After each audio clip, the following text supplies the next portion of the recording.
அனைவருக்கும் அன்பான வணக்கங்கள். இது மகா பெரியவா ஆன்மீகம் யூடியூப் சேனல். 1-2-2026 தை மாதத்தின் 18ஆம் நாள் ஞாயிற்றுக்கிழமையில் தைப்பூசம். தை மாதத்தில் பூசம் நட்சத்திரமும் பௌர்ணமி திதியும் கூடி வரக்கூடிய நாள் முருகப்பெருமான் வழிபாட்டிற்குரிய ஒரு முக்கியமான மிக மிக முக்கியமான நாளாக கருதப்படுது. நம்ம சேனல் சார்பாக அக்ஷய பாத்திரம் உணவளிக்கும் திட்டத்தின் மூலம் இன்றைய தினத்தில் பழனியில் காலையில் உணவு தானம் செய்துட்ருக்குறோம். இன்று நானும் அடிவாரம் போயிருந்தேன். பழனியில் அவ்வளோ பக்தர்கள் கூட்டம் பார்க்குறதுக்கே அவ்வளோ மகிழ்ச்சியாக இருந்துச்சு.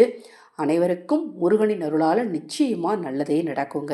இந்த தைப்பூச திருநாள் அன்று நீங்கள் ஆதரவற்றவர்களுக்கு உணவளிக்க விரும்பினாலும் பக்தர்களுக்கு உணவளிக்க விரும்பினாலும் 9344692042 இந்த வாட்ஸ்அப் எண்ணுக்கு தொடர்பு கொள்ளுங்கள். மேலும் உங்கள் தனிப்பட்ட பிரச்சனைகள் எதுவாக இருந்தாலும் சரி, அந்த பிரச்சனைகளுக்கு ஏற்ற முறையான பரிகாரங்கள் செய்து கொள்ள விரும்பினாலும் அதே வாட்ஸ்அப் எண்ணுக்கு தொடர்பு கொள்ளுங்க.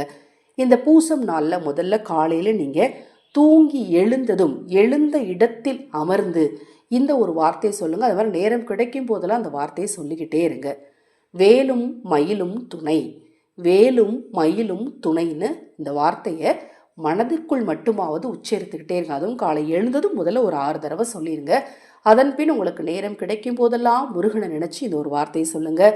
நாளைய தினத்தில் நீங்கள் விரதம் இருக்கும்போது என்ன செய்யணும், என்னென்ன கட்டுப்பாடுகள், எதை செய்யக்கூடாது, என்ன மந்திரங்கள் சொல்லணும், என்னென்ன தாந்திரிக பரிகாரங்கள் எல்லாமே தொடர்ந்து நம்ம சேனலில் பதிவு செய்ய இருக்கிறேன். தொடர்ந்து பாருங்கள். இப்போ நான் சொன்ன இந்த வேலும் மயிலும் துணையை நாளைக்கு நேரம் கிடைக்கும் போதெல்லாம் மனதுக்குள்ளே சொல்லிக்கிட்டே இருங்க. வேறு ஏதேனும் சந்தேகம், ஆன்மீக ரீதியாக சந்தேகம் இருந்தால் வாட்ஸ்அப்பில் கேளுங்க, கண்டிப்பாக தெளிவுபடுத்துகிறேன்.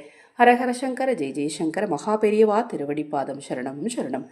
இந்த பதிவினை கேட்டுக்கொண்டிருக்கும் உங்களது அனைவரது வாழ்விலும் மகா பெரியவாவின் அருளாலும் முருகப்பெருமானின் அருளாலும் நல்லதே நடக்கட்டும்.